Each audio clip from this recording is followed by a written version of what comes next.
Hello friends, welcome to my YouTube channel HRCS academy. आज हम सामान्य विज्ञान के जिस टॉपिक की चर्चा करने जा रहे हैं उस टॉपिक का नाम है उत्तक। उत्तक जिसे टिश्यूज़ भी बोला जाता है, ये लगभग सभी कंपटीशन एग्ज़ाम्स में आने वाला एक महत्वपूर्ण टॉपिक है।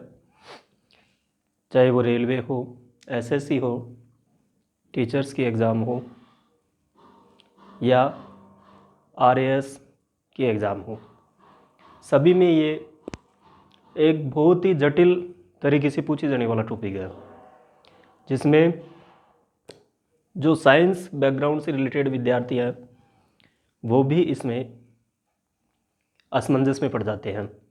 तो आज हम इस टॉपिक से संबंधित जितने भी जो डाउट्स हैं, जितने भी प्रकार से क्वेश्चन बन सकते हैं, वो सभी क्लियर करेंगे। मेरा उद्देश्य ये रहेगा कि लगभग सारा का सारा जो मटेरियल है वो इसमें कवर हो, कुछ भी इसमें न छूट पाए। तो हम बात करते हैं उत्तक की। उत्तक शब्द जो है वो सर्वप्रथम बीचेट नाम के वैज्ञानिक द्वारा दिया गया। उत्तक होता क्या है? उत्तक कोशिकाओं का एक समूह है जो कि कार्य और उत्पत्ति की दृष्टि से समान होता है। अर्थात जब काफ़ी कोशिकाएं मिलकर के एक विशेष कार्य को संपादित करती है जो कि आपस में समान होती है, तो उसे हम उत्तक कहते हैं। कोशिकाओं का एक गुच्छा होता है। हम जानते हैं कि हमारा जो शरीर होता है वो कोशिकाओं से मिलकर बना होता है। सबसे छोटी यूनिट हमारे शरीर की कोशिका ही होती है। कोशिका से बड़ी यूनिट जो होती है वो उत्तक होती है। उत्तक से बड़ी यूनिट अंग होता है और अंग से बड़ा यूनिट जो है वो तंत्र है, और फिर काफ़ी सारे तंत्र मिलकर के हमारे शरीर का निर्माण करते हैं। तो इस प्रकार से हमारे शरीर में ये संरचनाएं एक दूसरे को मिला करके पूरी बॉडी का निर्माण कर रही है। सबसे छोटी इकाई शरीर की कोशिका होती है और सबसे बड़ी इकाई तंत्र होती है। कई सारे तंत्र जैसे श्वसन तंत्र, उत्सर्जन तंत्र, पाचन तंत्र, जनन तंत्र, ये सब मिलकर के शरीर का निर्माण करते हैं। उत्तक जो होते हैं वो पादपों में पादप उत्तक बनाते हैं और जंतुओं में जंतु उत्तक बनाते हैं। तो यहाँ पर हम पादप उत्तक और उनका वर्गीकरण, जंतु उत्तक और जंतु उत्तकों का वर्गीकरण, इस बारे में अध्ययन करेंगे। सबसे पहले हम बात करते हैं पादप उत्तक की। पादप उत्तक जो होते हैं वो पादपों में दो प्रकार से व्यवस्थित होते हैं। एक होता है विभोज्य उत्तक और दूसरा होता है स्थायी उत्तक। विभोज्य उत्तक जो होता है उसको भी तीन भागों में बांटा जा सकता है: शीर्षस्थ, अंतर्वेशी और पार्श्व। जबकि स्थायी उत्तक के भी दो भाग होते हैं: सरल स्थायी उत्तक और संयुक्त स्थायी उत्तक। संयुक्त या जटिल दोनों का मतलब एक ही है। कहीं कहीं ये संयुक्त लिखा हुआ मिलता है जबकि कहीं कहीं ये जटिल के नाम से जाना जाता है। अब हम बात करते हैं कि विभोज्य उत्तक होता क्या है। विभोज्य उत्तक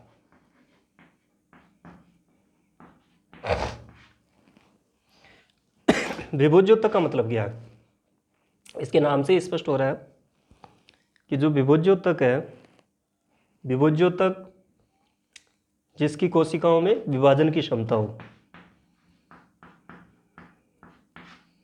विभाजन की क्षमता युक्त कोशिकाएं होती हैं। इन कोशिकाओं में विभाजन की क्षमता होगी। इसके अलावा ये जो कोशिकाएं होंगी, इनका यदि आकार देखें तो आकार जो होता है वो इनका अंडाकार होता है, आयताकार होता है।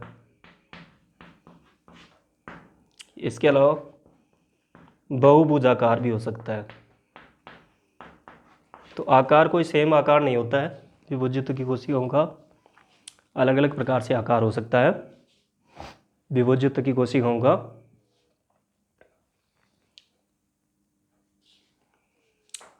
थोड़ा फैन चालू कर देता हूँ मैं।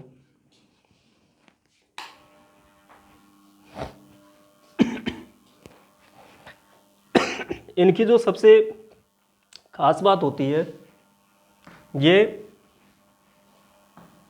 पतली प्रत्यास्थ सेलुलोज से निर्मित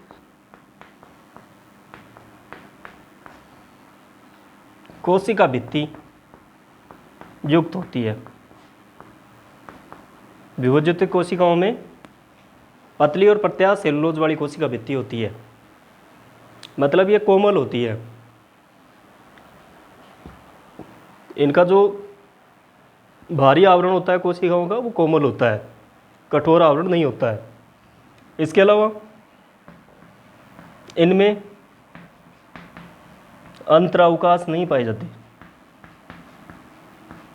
अंतरावकाश अनुपस्थित। इनकी जो कोशिकाएं होती है उनके बीच में अंतरावकाश, जो खाली जगह है, वो नहीं होती है। जैसे ये कोई कोशिका है, अब इसी कोशिका से दूसरी कोशिका जुड़ी होगी, इसी से जुड़ी होगी, इसी से जुड़ी होगी, ऐसे ही इससे जुड़ जाएगी, इससे जुड़ जाएगी।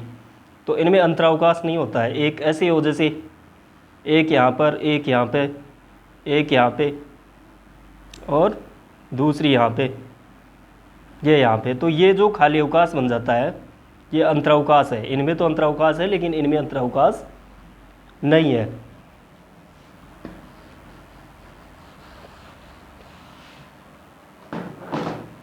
तो ये जो है, ये हमने बात की विभुजयुक्त की कि विभुजयुक्त किस प्रकार से होता है और क्या खास बात होती है विभुजयुक्त की। अब हम इसके प्रकार देख लेते हैं विभुजयुक्त के। विभुजयुक्त के प्रकारों में सबसे पहला प्रकार है शीर्षस्थ विभुजयुक्त। शीर्षस्थ विभुजयुक्त। विभुजयुक्त का पहला प्रकार कौन सा है? शीर्षस्थ विभुजयुक्त, जिसे एपिकल मेरिस्टेम भी कहते हैं। एपिकल मेरिस्टेम,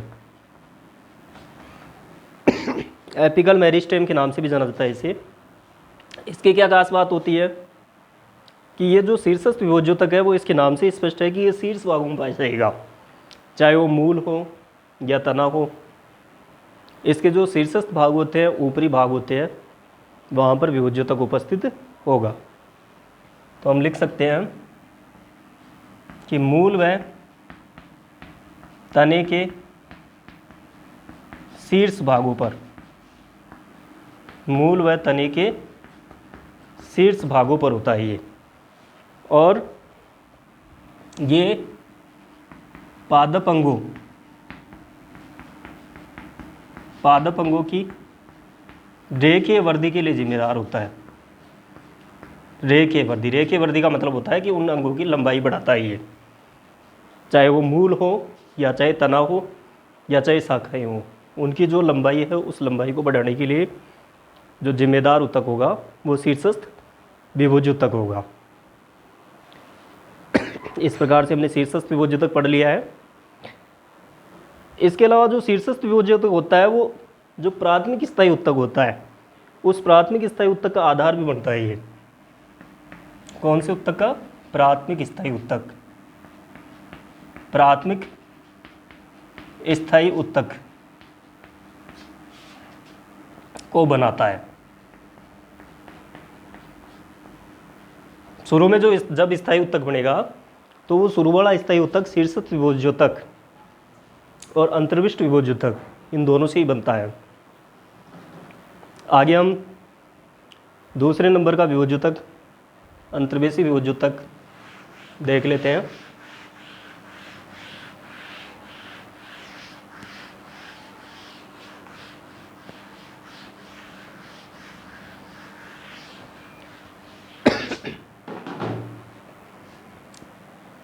अंतर्वेशी,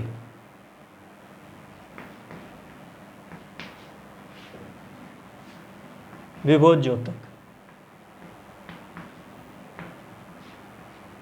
अंतर्वेशी विभोज्योतक की बात करें यदि हम, तो अंतर्वेशी जो विभोज्योतक होता है, ये जो होता है ये मध्य का भाग बनाएगा, मध्य के भागों में पाया जाता है ये, यानी स्थायी उत्तकों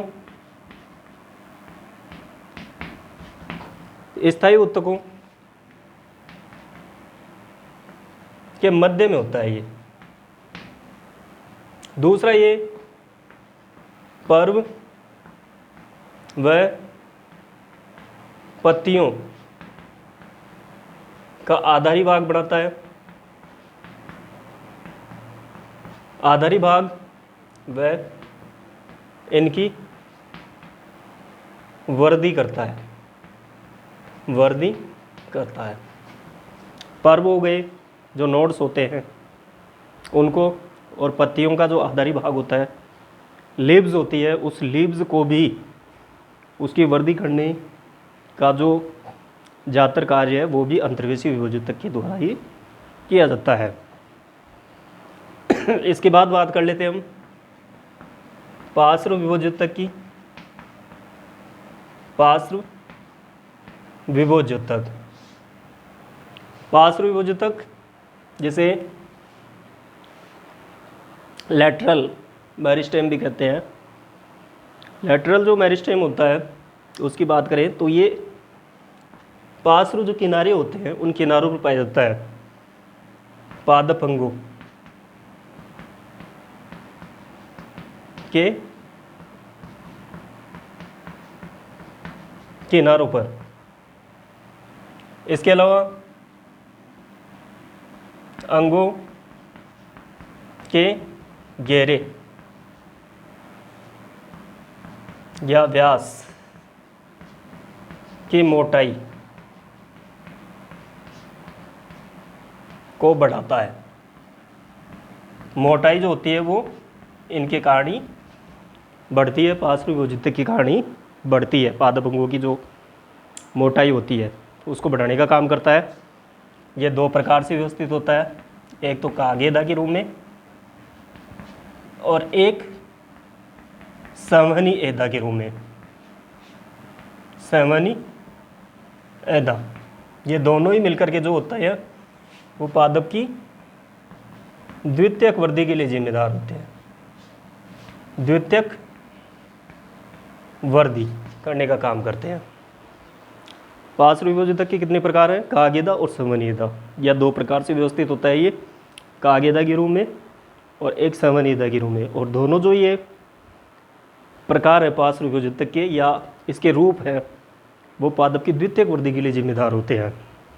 प्राथमिक वृद्धि के लिए शीर्षस्थ विभोज्योतक और अंतर्वेशी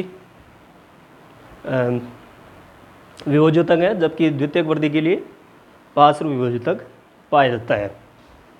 इनको हम डायग्राम के माध्यम से भी समझ सकते हैं।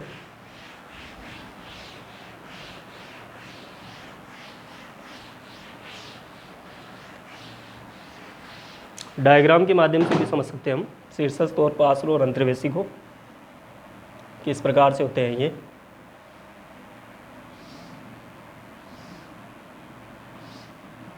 जैसे ये कोई पादप अंग है, तना या शाखा है पादप की, यहाँ पर जो उत्तक होगा ये पाया जाएगा शीर्षस्थ, जो कि अग्र भागों पर होते हैं, किनारों पर होता है।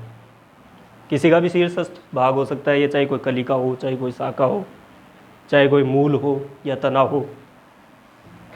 फिर यहाँ पर बीच बीच में होते हैं नोड्स, पर्व संधियाँ। तो ये नोड्स वगैरह जो होते हैं इनमें होता है अंतर्वेशी या अंतर्विष्ट। अंतर्विष्ट भी बोल सकते हैं, अंतर्वेशी बोल सकते हैं। और यहाँ जो साइडों में है, यहाँ पर होता है पार्श्व विभोज्योतक।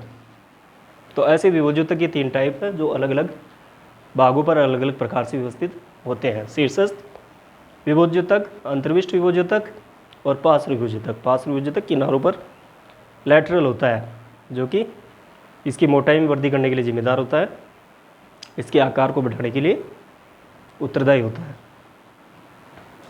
तो इस प्रकार से ये हमने विभोज्योतक व उसके प्रकार पढ़े हैं।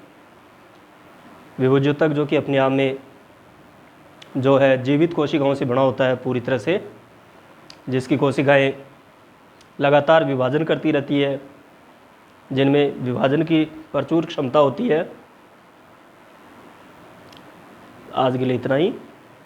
आगे हम स्थायी ऊतक के बारे में जानेंगे, स्थायी ऊतक की चर्चा करेंगे। Thank you.